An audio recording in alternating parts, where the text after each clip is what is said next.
L-eksptar militari Ingliż fl-imtarfa se jinbidel fi skola internazzjonali wara ftehim ta' konċessjoni bejn il-Gvern Malti u Hailsbury, Malta.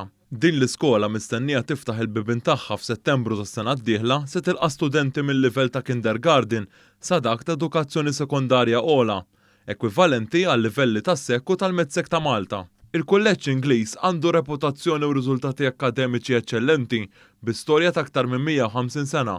Preżenti għall-iffirmar tal-ftehim kien hemm il-Ministru Edukazzjoni Justin Caruana li qalet kif dan huwa pass importanti għall-investituri u l-familji barranin f'Malta, imma wkoll għall-Maltin stess li se jkunu jistgħu jattendu korsijiet rikonoxxuti b'mod internazzjonali.